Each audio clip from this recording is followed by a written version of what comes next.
بسم اللہ والصلاۃ والسلام علی رسول اللہ، اما بعد۔ یہ صفحہ نمبر ہے 140، آیت نمبر ہے 6۔ اعوذ باللہ من الشیطان الرجیم، بسم اللہ الرحمن الرحیم۔ وابتلوا الیتامی حتی اذا بلغوا النکاح فإن آنستم منهم رشدا فادفعوا إليهم أموالهم ولا تأكلوها إسرافا وبدارا أن يكبروا ومن كان غنيا فليستعفف ومن كان فقيرا فليأكل بالمعروف فإذا دفعتم إليهم أموالهم فأشهدوا عليهم وكفى بالله حسيبا۔ وابتلوا الیتامی، اور آزماتے رہو یتیموں کو، حتیٰ کہ اذا بلغوا النکاح، جب وہ نکاح کی عمر کو پہنچ جائیں، بلوغت کی عمر کو پہنچ جائیں۔ فإن آنستم، پھر اگر تم پاؤ منہم ان میں رشدن سمجھداری، اگر تم ان میں سمجھداری پاؤ، فادفعوا الیہم اموالہم، تو ان کا مال ان کے حوالے کر دو، دے دو ان کو ان کا مال۔ ولا تأکلوها، اور نہ تم کھاؤ اس مال میں سے، اس یتیم کے مال میں سے نہ کھاؤ، اسرافا، فضول خرچی کرتے ہوئے، وبدارا، جلدی جلدی، ان یکبروا، یہ کہ وہ بڑے ہو جائیں گے، اس ڈر سے کہ وہ بڑے ہو جائیں گے ان کا مال جلدی جلدی نہ کھاؤ۔ ومن کان غنیا، اور جو غنی ہو، صاحب ثروت ہو، فلیستعفف، وہ کسی بھی صورت میں یتیم کے مال میں سے کچھ نہ لے، وہ اسے معاف کر دے۔ ومن کان فقیرا، اور اگر کوئی فقیر ہے تو یتیم کی دیکھ بھال نہیں کر سکتا، تو فلیأکل بالمعروف، تو جو معروف طریقہ ہے، جو رواج ہے، اس کے مطابق وہ تھوڑا سا لے سکتا ہے۔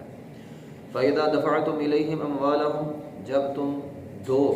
ان یتیموں کو ان کا مال،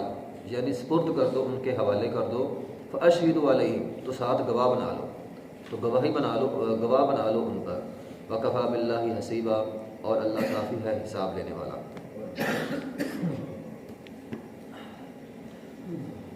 یتیموں کے حوالے سے بات ہو رہی تھی۔ اللہ رب العزت نے یہاں پہ دو شرطیں بیان کی ہیں۔ یتیم کو جب اس کا مال اس کے حوالے کرنا ہے تو یتیم کے اندر دو چیزیں ہونی ضروری ہیں، ایک بلوغت اور ایک رشد و ہدایت، سمجھداری۔ بالغ ہو جائے، سمجھدار ہو جائے تو یتیم کو یتیم کا مال دے دو۔ بچہ بالغ ہو گیا ہے لیکن سمجھدار نہیں ہوا، رشد نہیں آئی، سمجھداری نہیں آئی، تو پھر بھی مال اس کو واپس نہیں کرنا۔ ہاں سمجھداری آ جائے، اہل ہو جائے، قابل ہو جائے، تو پھر مال اس کے حوالے کر دینا ہے۔ ان میں پہلی شرط ہے بلوغت۔ ویسے تو بلوغت کی کوئی حد مقرر نہیں ہے۔ اگر آپ گرم ممالک میں دیکھیں تو بچے جلدی بالغ ہو جاتے ہیں، عرب کے اندر بچے جلدی بالغ ہوتے تھے۔ حضرت عائشہ رضی اللہ تعالی عنہ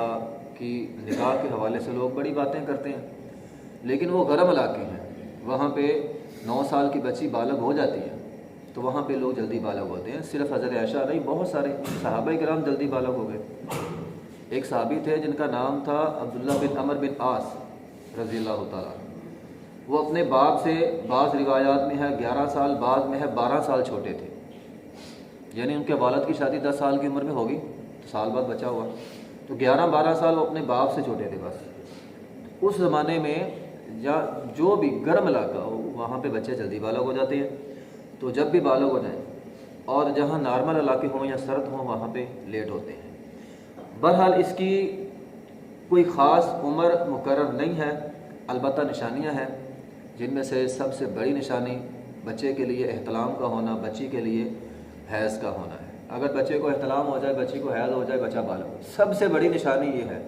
اگر یہ شروع تو بچہ بالغ ہے، کوئی اور نشانی دیکھنے کی ضرورت ہی نہیں ہے۔ ہاں البتہ یہ عمومی طور پر ایسا ہوتا ہے، عموماً بچے اسی طرح ہی بالغ ہوتے ہیں، لیکن اگر کوئی بچہ یا بچی ایسی ہے جس کی عمر بڑھ رہی ہے لیکن یہ نشانی نہیں آ رہی، بعض بچے بیمار ہوتے ہیں، کسی کو کسی بیماری کی وجہ سے احتلام بچے کو نہیں ہو رہا یا بچی کو حیض نہیں آ رہا، تو اس کا مطلب یہ نہیں ہوگا کہ اب وہ بالغی تصور نہیں ہوگی، اس کے علاوہ بھی نشانیاں ہیں۔ سب سے بڑی نشانی احتلام اور حیض ہے۔ اس کے علاوہ اگر کسی کو کسی بیماری کی وجہ سے یہ نہیں ہوتا، اگر کسی کو کسی بیماری کی وجہ سے نہیں ہوتا، تو ایک حدیث ہے، عطیہ رضی اللہ تعالیٰ عنہ بیان کرتے ہیں، یہ یہودیوں میں سے تھے، اسلام لانے سے قبل یہودی تھے۔ یہودیوں کے جو 3 قبیلے تھے ان میں سے ایک قبیلے کا نام بنو قریظہ تھا۔ بنو قریظہ کے بارے میں ہم جانتے ہیں، احزاب کے موقع پہ انہوں نے غداری کی تھی اور نبی علیہ الصلوۃ والسلام ان کے متعلق فیصلہ کرنے لگے تو انہوں نے کہا جی نہیں، ہمیں سعد رضی اللہ تعالیٰ عنہ ہمارا فیصلہ کریں۔ تو سعد رضی اللہ تعالیٰ عنہ جو احزاب کے موقع پہ زخمی ہو گئے تھے، ان کو لایا گیا تو انہوں نے فیصلہ یہ کیا کہ ان کے نوجوانوں کو جو لڑنے کے قابل ہیں ان کو قتل کر دو۔ تو اس فیصلے کے تحت بنو قریظہ کے یہودیوں کو قتل کیا گیا تھا۔ تو جو بڑے تھے ان کو قتل کر دیا گیا۔ اب جن کے بارے میں کنفرم نہیں ہو رہا تھا یہ بالغ ہے یا نہیں، اب دیکھیں نا، احتلام کا ہونا تو بندہ جھوٹ بھی بول سکتا ہے مجھے نہیں ہوتا، تو نبی علیہ الصلوۃ والسلام نے حکم دیا تھا ان کے زیر ناف بال چیک کرو۔ عطیہ رضی اللہ تعالیٰ نے فرماتے ہیں میرے زیر ناف بال چیک کیے گئے تھے، میرے بال نہیں تھے، مجھے چھوڑ دیا گیا تھا، یعنی جس کے بال ہوتے تھے اسے بالغ تصور کر کے بنو قریظہ کے یہودیوں میں سے اسے قتل کر دیا جاتا۔ تو یہ گویا یہ دوسری نشانی ہے جو حدیث کے اندر ہے۔ پہلی نشانی احتلام کا ہونا، دوسری نشانی یہ ہے اگر احتلام تو بندہ چھپا بھی سکتا ہے لیکن یہ چھپا نہیں سکتا، تو یہ دوسری نشانی ہے۔ تو عطیہ رضی اللہ تعالیٰ عنہ فرماتے ہیں جب مجھے دیکھا گیا تو میرے زیر ناف بال نہیں تھے تو مجھے چھوڑ دیا گیا، تو یہ بات پہ مسلمان ہو گئے تھے۔ البتہ اگر کوئی واقعہ ایسا پیش آ جائے، ہزاروں میں سے لاکھوں میں سے کوئی ایسا بندہ ہو، ایسا بچہ ہو جسے نہ احتلام ہو رہا ہے، نہ اس کے زیر ناف بال ہیں، نہ بغلوں کے بال، کچھ بھی نہیں آ رہا، اس کا مطلب یہ نہیں ہوگا وہ بالغ تصور نہیں ہوگا، اس کی بھی اسلام نے ایک حد مقرر کی ہے۔ اگر کوئی بیماری کی وجہ سے ایسا حادثہ ہو جائے یا ایسا بچہ ہو جسے کوئی نشانی ظاہر نہیں ہو رہی، تو عبداللہ بن عمر رضی اللہ تعالیٰ کی ایک حدیث ہے، وہ بیان کرتے ہیں کہ میں نبی علیہ الصلوۃ والسلام کے پاس آیا جنگ پر جانے کے لیے، میری عمر 14 سال تھی، نبی علیہ الصلوۃ والسلام نے مجھے واپس بھیج دیا بچہ تصور کرتے ہوئے۔ پھر اگلے سال جنگ پہ روانہ ہوئے، میری عمر 15 سال تھی، میں آیا، نبی علیہ الصلوۃ والسلام نے مجھے قبول کر لیا۔ اب عبداللہ بن عمر رضی اللہ عنہ کی یہ حدیث، راوی نافع ہیں، یہ تابعی ہیں، یہ عبداللہ بن عمر رضی اللہ عنہ کے شاگرد ہیں، انہوں نے یہ حدیث جو ہے وہ عمر بن عبدالعزیز رحمہ اللہ تعالیٰ جو خلیفہ تھے ان کو سنائی کہ مجھے صحابی رسول عبداللہ بن عمر رضی اللہ عنہ نے یہ حدیث سنائی ہے کہ جب وہ 14 سال کے تھے تب انہیں جنگ میں جانے کی اجازت نہیں ملی، جب وہ 15 سال کے ہو گئے انہیں جنگ میں جانے کی اجازت مل گئی۔ تو اس وقت عمر بن عبدالعزیز رحمہ اللہ تعالیٰ جو خلیفہ تھے انہوں نے کہا آخری حد یہی ہے بچے اور بڑے میں، جسے کوئی نشانی ظاہر نہیں ہوتی، وہ 15 سال کا اگر ہو جائے تو وہ بالغ تصور ہوگا۔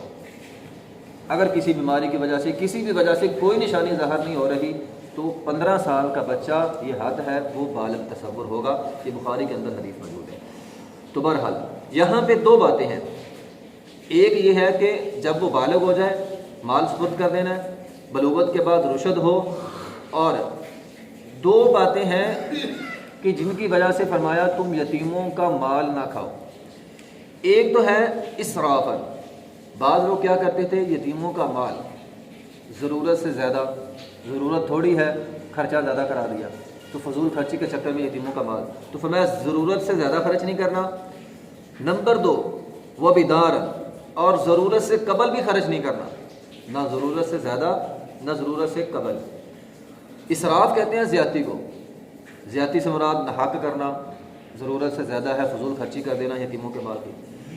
بیدار کہتے ہیں جلدی جلدی، یعنی یتیم کہیں بڑا نہ ہو جائے، بڑا ہو کے مال مانگ نہ لے، اس کے بالغ ہونے سے پہلے سارا مال اس کا ختم کر دو، تو یہ دونوں کام نہیں کرنے۔ وَلَا تَأْكُلُوهَا إِسْرَافًا، نہ اسراف کرنا، وَبِدَارًا أَن يَكْبَرُوا، نہ جلدی کرنی ہے کہ وہ بڑے ہو جائیں۔ تو بہرحال وَابْتَلُوا الْيَتَامَى، یہ جو ہے نا وَابْتَلُوا الْيَتَامَى، یتیموں کی آزمائش کرو، اس کے اندر دو باتیں ہیں، ایک تو چیک کرو وہ بالغ ہو جائیں، نکاح کی عمر کو پہنچ جائے، دوسرا مفسرین نے یہاں یہ بھی تفسیر کی ہے، انہیں چیک کرو وہ مال سنبھالنے کے قابل بھی ہیں کہ نہیں، مطلب تھوڑا مال انہیں دو، تھوڑا مال دے کر تجربہ کرو، اگر وہ مال سنبھالنے کے قابل ہیں، یعنی دوسری شرط رشد پوری ہو جائے، پھر سارا مال ان کو دے دو۔ اگر تھوڑا سا مال دیا، وہ سمجھداری نہیں ہے، وہ ضائع کر رہے ہیں، اگرچہ بالغ ہو گئے لیکن مال سنبھالنے کے بھی قابل نہیں ہے، تو نہ دیں انہیں، چیک کرتے رہیں، جب وہ سمجھدار ہو جائیں تب جا کر ان کا مال جو ہے وہ واپس کریں۔ تو بہرحال ومن کان غنیا، جو غنی ہو فلیستعفف، وہ معاف کر دے، مطلب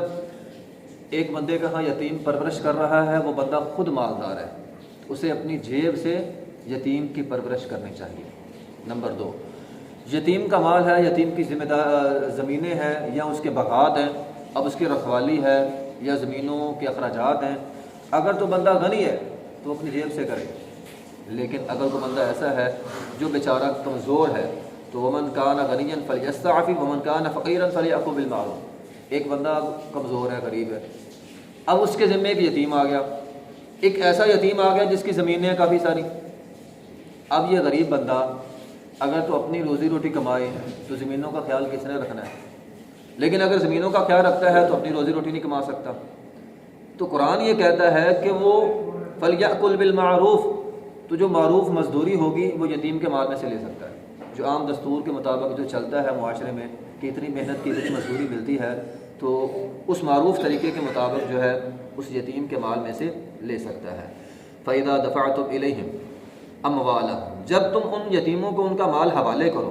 اب یہاں شریعت نے ایک بڑا اہم مسئلہ بیان کیا ہے جس کو شاید معاشرے میں اتنی اہمیت نہیں دیتے، یہ یتیم کے حوالے سے بھی ہے، یہ عام دستور بھی ہے، سورہ بقرہ کے اندر ہم نے عام دستور بھی یہ پڑھا ہے۔ کسی بندے نے کسی کے ساتھ لین دین کرنا ہو، پیسے دینے ہوں یا لینے ہوں، کسی کی امانت کسی کو واپس کرنی ہو، قرآن یہ کہتا ہے فَأَشْهِدُوا عَلَيْهِمْ، اس پر گواہی بنا لو، گواہ بنا لو۔ ہمارے ہاں بعض اوقات لوگ اس کو ملوک سمجھتے ہیں اور لوگ اس کے بارے میں یہ بھی تصور کرتے ہیں یار مجھ پر اعتماد نہیں ہے، آپ کسی کو کہتے ہیں یار یہ پیسے کا لین دین ہے، چلو ہم کسی کو گواہ بنا لیں، یار مجھ پر اعتماد نہیں ہے، وہ سمجھتے ہیں یہ بے اعتمادی کی علامت ہے، یہ بے اعتمادی کی علامت نہیں ہے، یہ قرآن کا حکم ہے۔ تو فرمایا جب تم نے مال یتیم کے حوالے کرنا ہے، لکھنا بھی ہے، سورہ بقرہ کے اندر پیچھے پڑھا ہے، ساتھ لکھنا بھی ہے اور ساتھ گواہ بھی نہ لینا۔ یہاں پہ گواہوں کا تذکرہ نہیں ہے کتنے ہیں، لیکن سورہ بقرہ کے اندر ہم نے پڑھا ہے فَاسْتَشْهِدُوا شَهِيدَيْنِ مِن رِجَالِكُمْ، اگر مرد ہوں تو 2 گواہ، فَإِن لَّمْ يَكُونَا رَجُلَيْنِ فَرَجُلٌ وَامْرَأَتَانِ، اور اگر مرد نہیں ہے تو 1 مرد 2 عورتیں، تو یہ تعداد سورہ بقرہ کے اندر موجود ہے، تو گواہوں کا ہونا ضروری ہے۔ اب دیکھیں بعض اوقات ہوتا یہ ہے کہ جس کے ساتھ آپ لین دین کر رہے ہیں اس کا اور آپ کا تو اعتماد اچھا ہے، اللہ نہ کرے حادثہ ہو جائے، دونوں میں سے ایک فوت ہو جائے، تو پھر اب جس کے ساتھ اعتماد تھا وہ بندہ ہی فوت ہو گیا۔ کیا ہمارے معاشرے میں ایسا نہیں ہوتا بندہ فوت ہو جاتا ہے، لینے والے تو آ جاتے ہیں، دینے والا کوئی بھی نہیں آتا کیونکہ گواہی نہیں ہے، اگر لکھ پڑھ کر بھی لے تو لکھ پڑھ کو مانتے ہی نہیں لوگ، تو قرآن یہ کہتا ہے گواہ بنا لیں اس کے اوپر، اور گواہوں کی یہ ذمہ داری ہے کہ جب انہیں موقع ملے یا اللہ نہ کرے کو حادثہ ہو جائے، ایک بندہ فوت ہو جائے، تو وہ گواہی دینے کے لیے تیار ہوں، اور گواہی دینا ان کی ذمہ داری ہے کہ ہاں یہ معاملہ اتنا طے ہوا تھا، اس نے واپس کیا تھا یا اس نے اتنا لیا تھا۔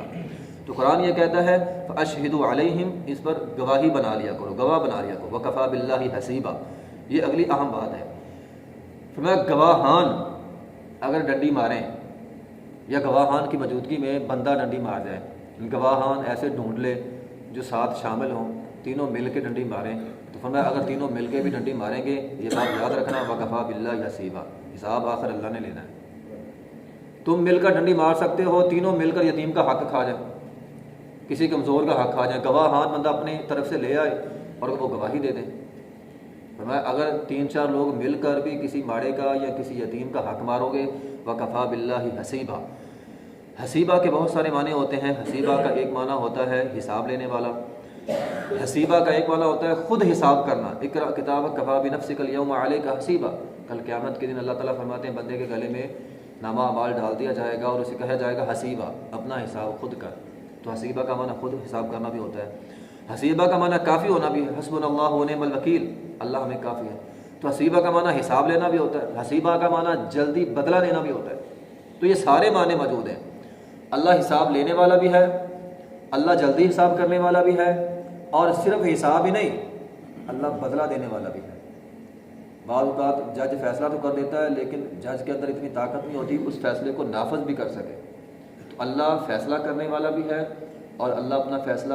نافذ کرنے والا بھی ہے۔ وَإِنْ كَانَ مِثْقَالَ حَبَّةٍ مِّنْ خَرْدَلٍ أَتَيْنَا بِهَا، اللہ ایک ایک چیز کا فیصلہ کرے گا۔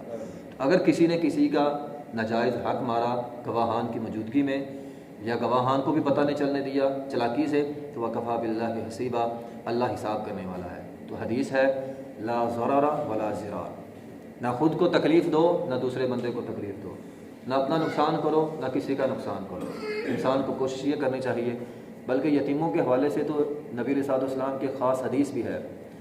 آپ نے فرمایا یہ ذمہ داری بڑی اہم ہے، اور ایک صحابی کا نام لیا تھا آپ نے، آپ علیہ الصلوۃ والسلام نے فرمایا تھا اے ابو ذر تو کمزور ہے، یہ یتیموں کا معاملہ بڑا ہی اہم ہے، اگر تجھے کسی یتیم کا سرپرست بنا دیا جائے تو انہیں قبول نہیں کرنا، یہ بڑا اہم معاملہ ہے، اس میں نہ اس کا نقصان ہو نہ اپنا نقصان ہو، تو بڑا بچ کے چلنا پڑتا ہے۔ آدمی کسی بھی طریقے سے یتیم کا مال نہ کھائے، اور نہ زیادتی خود پر کرے اور نہ اس پر زیادتی کرے۔ آخر دعوانا الحمدللہ۔